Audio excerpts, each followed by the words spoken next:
Week 3 of the NFL season is here, and the Carolina Panthers travel to Las Vegas to take on the Raiders. No, that's not a Raiders helmet. Let's get this show started.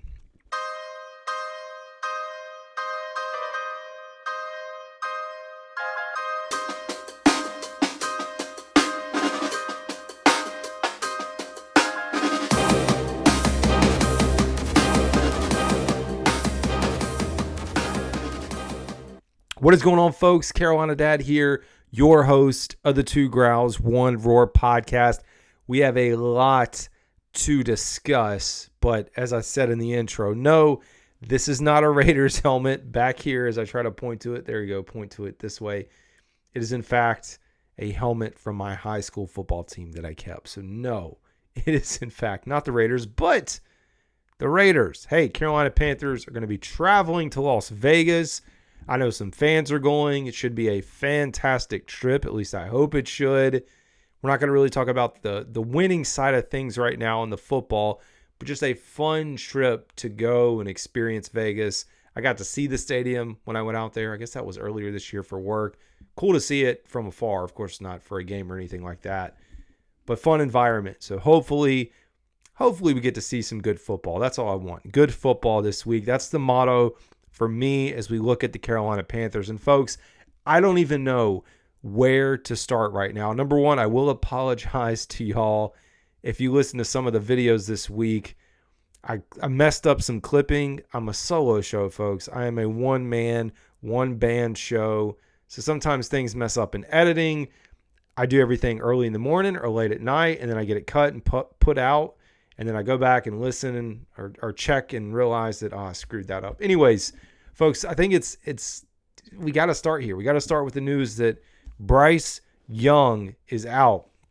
And this is really for Raiders fans who may be tuning in and wanting to get a preview of this game, understanding what are you going up against. And it has been quite a week. We went from Sunday, and to be honest, when you watch the game Sunday, it was bad. I don't know that I've ever really felt that bad in a while watching the Panthers play, which is hard to say considering how bad they have been over the last 6 years and really the last 18, 19 games, whatever it has been. But it was terrible, and it was to the point where I felt like coming out in the second half that they should have started Andy Dalton at that point, but they didn't. Canales let Bryce Young ride, lets him go out, play, and it just didn't pan out. And then we get after the game, Dave Canales going into the presser. Bryce is our quarterback. Bryce is our guy. Continues to emphasize that. Then we get this bombshell news on Monday with news coming out, and this was before Canales had his Monday presser, that the Panthers were going to bench Bryce Young in favor of Andy Dalton. It felt like it was a parody. I was like, I cannot believe this.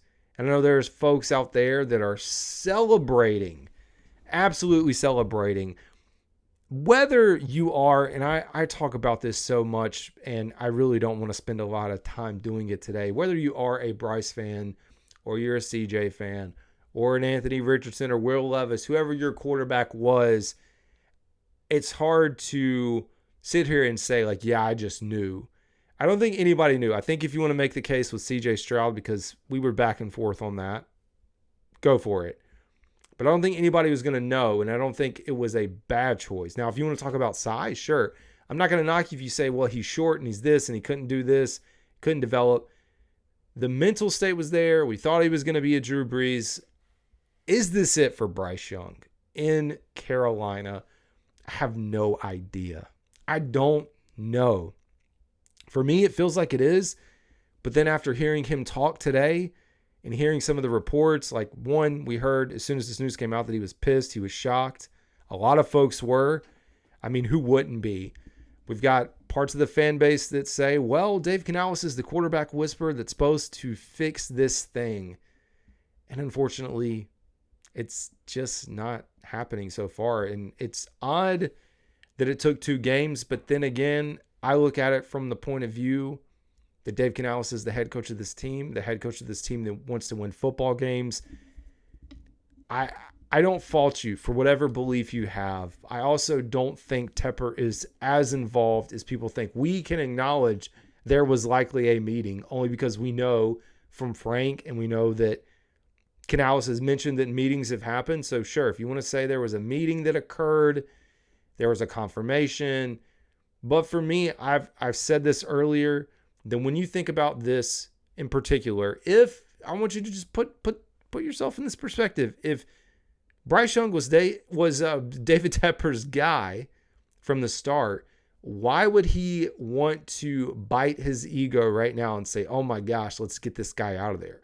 I feel like as a billionaire owner, I feel like he's got to be stubborn on some things. And I think he would want to be stubborn enough to let Bryce ride this out and see if he can develop. But letting him pull the plug actually gives me more faith in Dave Canales and Dan Morgan and Brant Tillis and everyone else in there. But it's okay to believe what you want. So we have all this coming out. And then the wildest thing happens is Antonio Pierce, head coach of the Las Vegas Raiders, didn't even know the news happened. And I posted a clip of him in his presser getting asked about Andy Dalton being the starter. And there was just, it was confusion. He was like, Andy, well, what happened there? Like, he did not know that the announcement had come out that Bryce Young was going to be sitting. He probably thought it was an injury. Who knows? Completely changes the game plan. And I even played a clip yesterday from the presser that he had. Someone on his staff was a part of the group that drafted Andy Dalton there in Cincinnati. So there is some familiarity with it. So this happens, man. And I think the entire world blew up, at least from a NFL standpoint, because we had people coming out of the woodworks that could care less about the Carolina Panthers, and every single person giving their opinion on the situation, and most folks smearing the Carolina Panthers through the mud. And to be honest, I get it. I personally am in that bucket too. Smear it all you want, because they have not proven that they are a well-run organization at all. It feels like a toxic culture, and not from the standpoint of some of the things, the Dan Snyders of the world or some of the really bad stuff. Toxic in that everything that's happening here, the short leashes, the firings, the continued firings, the impatient behavior of the owner. Now, I'll tell you this. There's also, of course, a lot of talk now about Baker Mayfield, a lot of talk about Sam Darnold and the success that they've had. And I think when I look at this, the Panthers are going to get the small amount of blame on this. But I got to acknowledge that, hey, they're not the only ones that screwed up. Like, yes, they should be in the crosshairs. You know what? Cleveland turned on Baker. They turned on their rookie, thought that they could get better, that they could upgrade. They wanted him out. They trade for Deshaun Watson. How's that going for you? I know that's kind of its own storyline, but they are the ones that gave up on Baker. We got an opportunity with Baker. Of course, we know it just didn't work out. And then he shipped off, goes to LA, looks good in his first game, bounces out to Tampa, gets his footing. Sam Darnold also had his ups and downs. And again, we are not the ones that kick Sam Darnold to the curb. That's the New York Jets. Just as terrible at developing and finding quarterbacks as we've seen with Darnold, Zach Wilson, now hoping that Aaron Rodgers can revive their team. So I get it. I do. Now, also on the flip side, so we see these guys go out, and Sam Darnold went to the 49ers, well-run organization, then bounces up to Minnesota where he was going to be a backup, got the fortune, unfortunately, of McCarthy getting hurt, and now he is thrust into the starting role, and it's 2 games in, and everyone is now making the Panthers a laughingstock. What I will say about this, I will defend that side of this in that, hey, we're not the only ones that mess it up. But to the flip side, I will tell you we should be in the crosshairs, and it all starts at the top. Because if we look at the history and the decisions to get rid of Ron Rivera, to bring in Matt Rule, to get rid of Matt Rule, to have Steve Wilkes here for a little bit, to see the success of him, then to bring in Frank, the succession of the coaches and the changes and he never gave, at the top, owners of the Panthers, Mr. Tepper, never gave this team a chance to succeed. And he wanted to do it his way, and he felt in part tandem with Fitterer at the time that maybe they could make some trades, get rid of some of the best players in Panthers history, and Christian McCaffrey, DJ Moore. I'll throw Brian Burns in the mix. And now look at what we've done. I mean, I don't know that you could crash this team any further than how far they have crashed right now. I don't know. We are the low of lows. We are the worst team in the NFL. And I know this is like going way beyond. We're going to preview the Raiders, I promise, and talk about potentially having some competitive football. But all this is a culmination of that. You have all this pile up, and then you have someone who thinks they're dropping the point guard Bryce Young into the lineup as a rookie, that he will take them to the promised land, or at least maybe the next land over or the one before that, and win some football games. This thing is going to be amazing. He's going to get his trophies, his accolades, his money, your money, everything else in between. And it didn't happen. It's because the entire team itself is just pathetic. You trade away the DJ Moore that could have been, a really good asset to have here for your quarterback. And he's not there for your rookie quarterback. So now the Panthers have to live, unfortunately, with the state of it. And to be honest, there's a lot of talk about quarterbacks in the future. Like I said, I don't know if Bryce is done or not. There's now reports of like, hey, this is a healing time. Like, either way, if I'm the agent, there are trust issues. And folks wanted to get at me that this analogy was incorrect. I'm going to tell you it's pretty darn correct in my opinion. I look at this as a divorce. I look at this as someone walked into that building and handed over divorce papers, and the other person had no idea this was going to happen. That's exactly it with the way Bryce Young, now he's responded well as far as like in the pressers, but you watch him and you see him walking up to the practice. Was it yesterday? Yesterday, right? Wednesday, walking up to practice, acknowledging the fans, which is great, but he just looks defeated, man. And how do you do that? Like, how do you recover? I know him as a person, he will be fine. Like, I do think he will rebound. It's hard to imagine that the rebound that he's going to go through is going to be here. I don't imagine it because, like, if I'm his agent, I'm now like, all right, dude, y'all burned us, man. We are getting out of here. We're going to find some suitors, whoever that is, figure out a way to get us out of this mess. And then people will say, well, we have such and such quarterback, Quinn Ewers, Sanders, whoever, guy out of Miami right now, whoever you want, go out even to the next class in 26 with Manning. Folks, and I remember, I think it was Pro Football Network. I can't remember who tweeted it out, Pro Football something for NBC. I don't remember. I apologize. You think, especially Manning, like a lot of people are like, oh, I can't wait to have Eli Manning here. I don't know, and I know there were different circumstances around how Eli didn't go to the Chargers, and there was a lot more backstory. Same time, it's a new age, man, and I don't know how the Panthers can sit there and try to entice another rookie if they were to go that route, and I'm not a fan of it. I'm not for it. Whatever this is, and Andy Dalton's here for the rest of the, like, this is it. Could re-sign. I think they've got to go with Andy.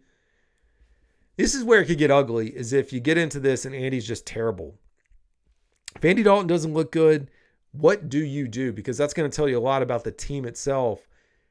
Dave Canales, speaking of Vegas and going out there, he is betting quite a bit and putting a lot of money all in almost on Andy Dalton making this team look better and be more competitive. And here's the thing. I'm a fan of Bryce Young. I'm a fan of the Carolina Panthers, and I'm a fan of winning football games. Like, all of those things, I think as an organization, which we've shown, we are just very impatient, and we don't want to let this thing play out. We go from firing midseason. Like, we just don't give these guys time to breathe. Dave Canales signed a 6-year contract.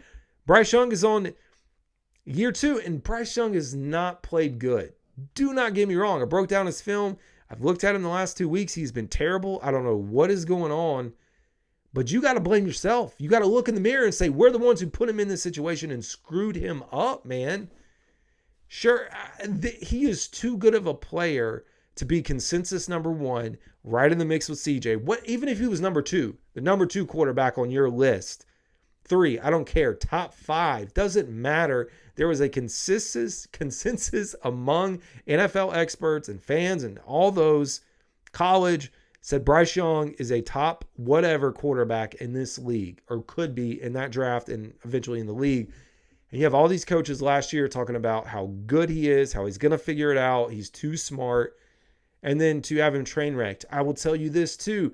Dave Canales, man, I'm a fan. I'll always say that. With that said, you are the one in the driver's seat. You are the one that's driving the plane. You have the ability to stop when you want to stop, to fly when you want to fly.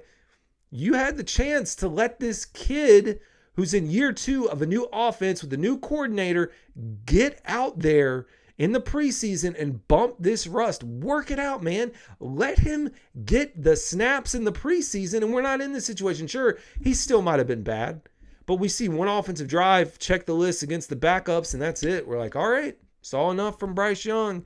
That's all we need. The ones, I understand the state of the offensive line wasn't great. He needed to be out there just to get a feel for it. And now you pull the plug on him. You're going to have Andy Dalton. It's a failure across. And it's, again, not to say I want to win football games. And I hope for my sake and our sake that we see Andy Dalton go out there and ball. I've already said when all this happened, it's about 52, not the one. It's about the entire team. It's not just about Bryce Young and his development. And is he going to, finally get this right? It's about trying to win now because we haven't won and we need to win. And I know there's probably pressure for Dave Canales to figure out how to win, but it's just not happening. And it's a disaster, man. It really is a disaster. And we are the laughingstock. And some days I wonder why in the world do I pull for this team? Like, yeah, my roots are here. I'm tied to Carolina. I'm not going to change. I'm not going to jump ship on a bandwagon. But my gosh, it sucks, dude. You go from, and I posted a clip from Ron Rivera's daughter, who was, I guess, like part of the social media team for the Panthers in the 2015 campaign or even years past. Fantastic highlights when the Panthers went on that run and the practices and everything that happened up into that Super Bowl. People loved it. Like we're longing for that, man. And people are saying, well, Dave Canales is getting the culture right. He's building the culture. That's great. But at the same time, whatever culture he's building, he's also going to be creating some distrust right now. I don't know how it works out in Carolina. I'd love to be proven wrong, but I have a strong feeling that Bryce is going to somehow get out of here. And it sucks because I do think he could get into a stable environment, a better organization. He's not going to San Francisco, but you look at what's happening with Miami, and I don't know that I'd throw the Giants in the mix, but getting into a stable organization the same way that Baker Mayfield did, see what can happen. See what you can do to develop this guy, give him time to breathe and grow and really understand it, instead of just saying, all right, man, you're not good enough. And that's a big shot to his ego. We heard that he was pissed. We heard that he was shocked. It's tough times, man. It's a very tough time in Carolina. And so now we are back where we've always been. And we're not even talking about the trade because at this point, and I've said along the way that, the odds were stacked in our favor that we were always going to lose this trade. But the Panthers have lost it. And maybe there is, something that comes of this with Bryce and he does develop. I mean, best case scenario, he sits this year or whatever, half of this year, then comes back and maybe we see some better football. I just don't understand. Like, if I'm him, how do I go back to this organization in the offseason and say, sure, I want to be here. I'm going to say, all right, get me out of here if he's not gone by the trade deadline. And for the Panthers, I could see them being dumb enough right now in this situation to just try to get whatever they want or can recoup via a trade. Like, oh, well, we might as well go ahead and see if we can get a 3rd or 4th round pick and ship him off, get him out of here. I know quarterbacks move, they trade. We've seen the short life cycles for the Mac Jones, for the Wilsons, for the Kenny Pickett's, all those guys, Malik Willis. Like, we've seen how this happens, but you do number 1 overall pick, man. Just like rip the cord, pull the plug. He's done. I will continue to say, I know he did bad. I know he did, but I also think there were just the team itself. You gave him a bad football team. And you didn't stick to your guns. You said you're going to be a running football team. and you're failing him throwing in third and short situations. Folks, we have not gotten into the preview, and I promise we are going to. This is just needed, man. It's needed because it's been a very long week.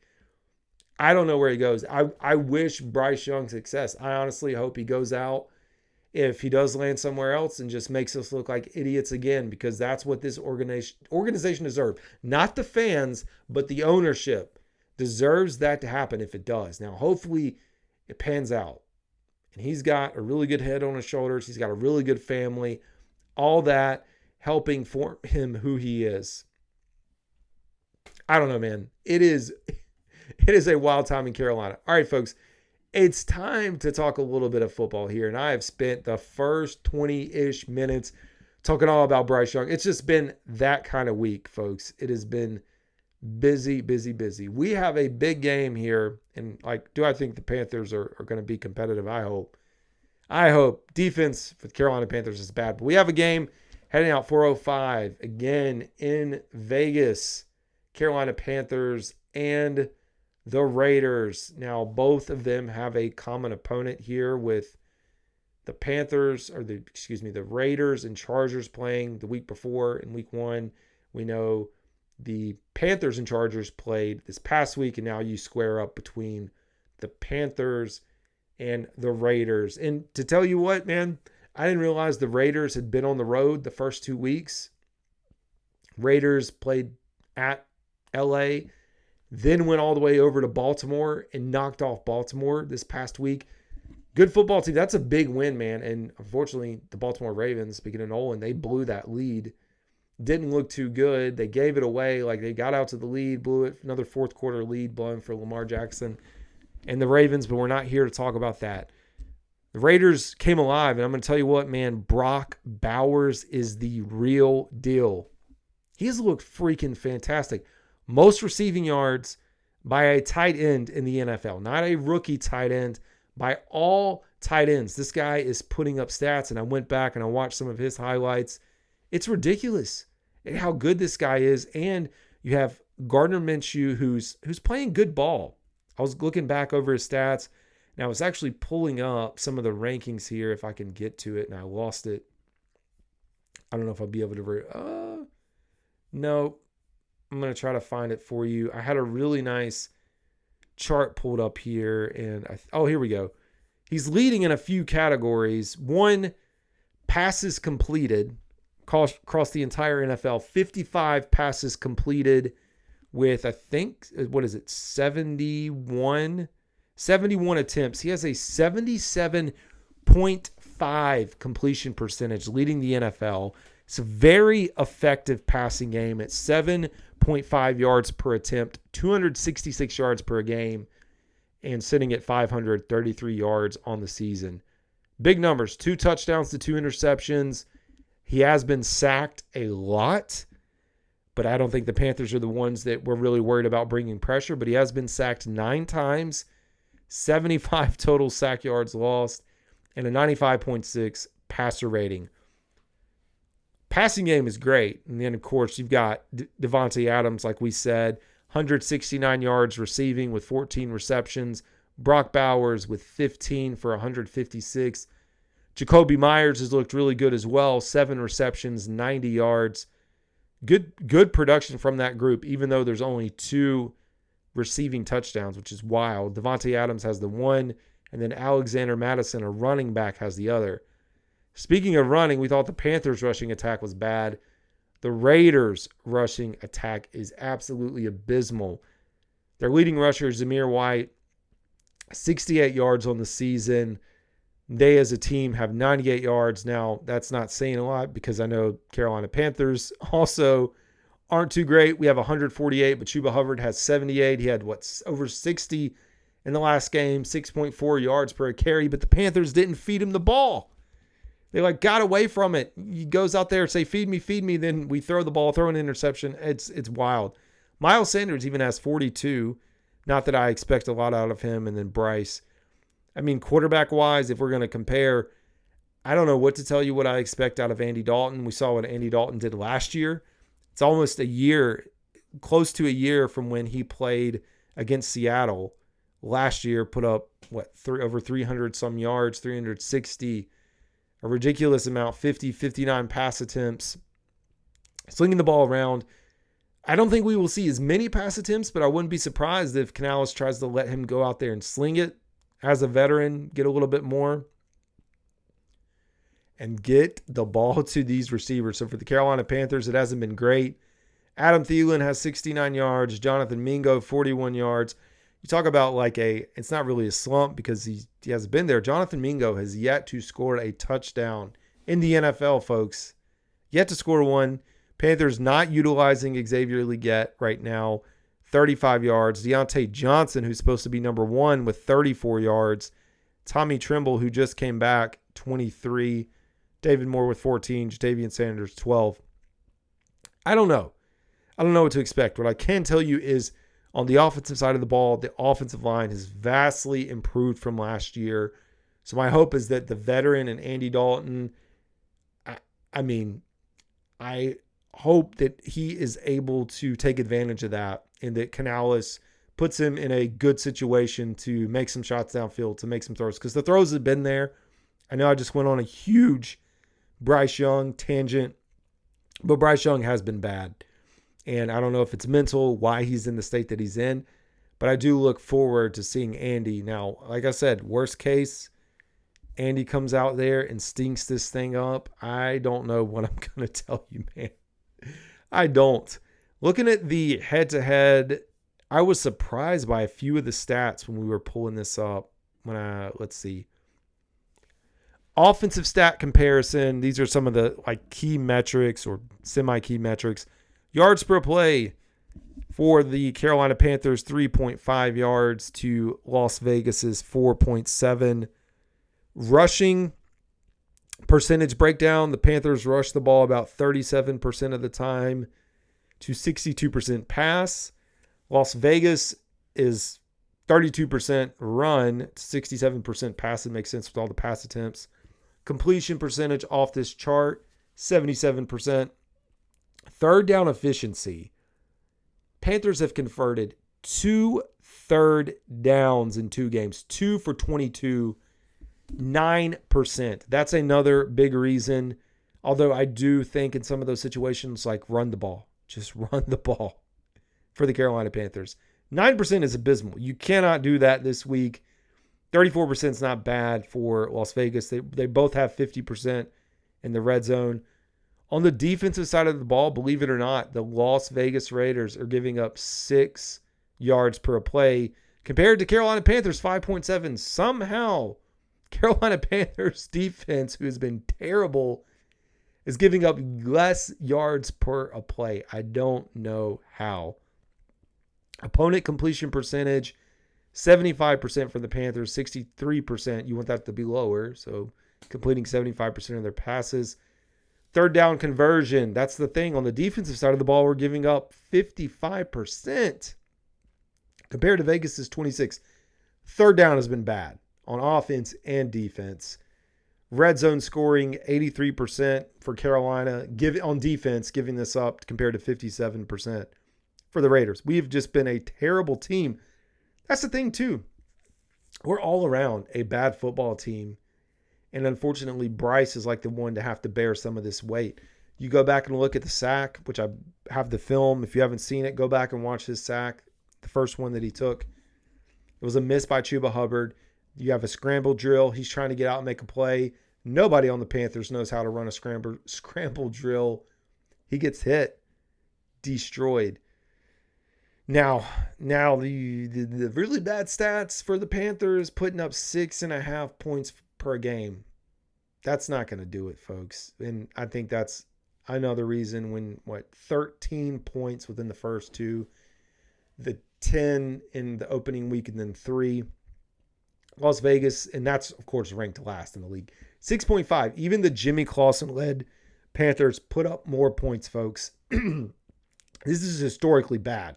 And I think they put up 12 or 13 points per game. 12.9, somewhere around there, compared to this. Terrible. Las Vegas is 22.5 per game. That sits at 19th. So not a stellar offense, but doing what they got to do.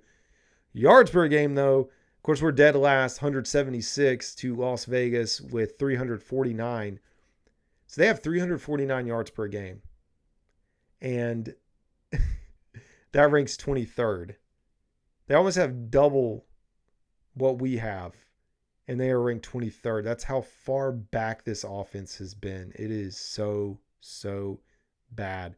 Offensively, somehow we are not at the tail end where you have 3.5 yards per play compared to 6 on the side of the Raiders. And you know what, folks?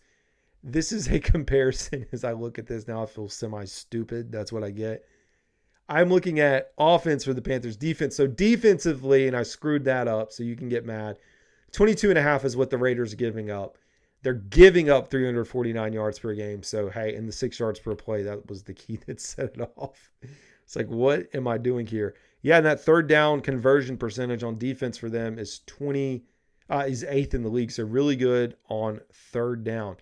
Offensively, let's get this right this time. 18 points per game on the offensive side of the ball, which is 20th. They are putting up 278 yards per game, so better. Has me feel a little bit better there, which is 23rd. Talked about the yards per play. I guess we talked about it from a defensive standpoint. Offensive standpoint, they're putting up 4.7. Third down efficiency, looked over that. So really the one upside for the Panthers is going to position around the running game. Because we have looked so bad on defense, the Panthers' ability to stop the run and the Panthers' ability to get the run going, and like, it's a good week to do it. I'm not saying it's going to happen, but it's a good week to possibly try and figure this thing out. We talked a lot about the Raiders with Gardner Minshew, Zamir White, Devontae Adams, Brock Bowers, Myers. On the defensive side of the ball, Robert Spillane is the leading tackler with 21 total tackles. Max Crosby, who was your AFC Defensive Player of the Week, the dude is a force, man. He had 3 sacks. He has their only 3 sacks on the season, but fantastic numbers. 11 total tackles, 3 sacks, 5 tackles for loss, 1 pass deflection. I mean, dude is all over the place. They've intercepted the ball 1, and that was Spillane, the linebacker. So, yeah, stopping Max Crosby is going to be a key piece for this defense. And, like, we've got the pieces. I just don't know how it's going to hold up, which hopefully we definitely have our hands full because he is one of the best in the league. All right, folks, so now we kind of close this thing out. Now, one of the funny things about all this is when the game closed or closes on Sunday, the opening lines came out and the Panthers were 7-point dogs. And then when the news came out that Andy Dalton is now the starter, the money line moved. It dropped down to 5.5 in some places. I'm seeing 5. So it's now down to about 5.5. I think overall, Las Vegas is predicting the Raiders. So on a scale, I guess I'm using teamrankings.com. They have 5 stars. Their confidence score in Vegas winning is 2 out of 5 stars. Moneyline pick, they're not as favorable on that. So, yeah. Final score prediction on here. So this is Vegas implied to cover the spread the way they have it, 22, or I guess really 23-18 with Las Vegas winning. I'm not going to predict a Panthers win. I'd love to see a Panthers win until I see it, until I see them win. And it's not going to get easier. And I know the Bengals are struggling looking ahead to next week. But for the Raiders in particular, is the Panthers try to knock them off. They had a big win, and this is their home opener, and I think that place is going to be loud. I'd love for the Panthers to do what they did to Gardner Minshew last year when he was on the Colts. Like, they relatively slowed him down. The Panthers shot themselves in the foot last year. Speaking of bad quarterback play, unfortunately, that was another bad game for Bryce with the Colts, and the reason that he's sitting out. I will tell you, he's owning up to it, talking about like he's had every opportunity that he could. But again, I think, and hindsight of all this thing, if he had just sat from the start, probably would have been a little better situation across the board. So anyways, I guess we got to do a prediction. And with that 5, 6, 7 point spread, which I know it's lower, I still think the Panthers offense, can we put up 13 points this week? I'll say 13-28. That's a big difference. The only reason I'm spreading it out that much is because the defense has to step up, man. Defense has got to play. I'll say this too. Last week could have been a little bit different. I mean, you think about the way the game went. If the Panthers get that first turnover that didn't count after J.C. Horn knocks it out and it looked like a fumble, if that had counted, it's Panthers ball. Very next play, we know that was the Quentin Johnson touchdown. And maybe in this situation now, things just didn't go that way. And Panthers go down. You never know what's going to happen. But it didn't. And I would expect the Raiders to have a little bit of success running the ball against us because we've just been bad. And we just hope we see some competitive football.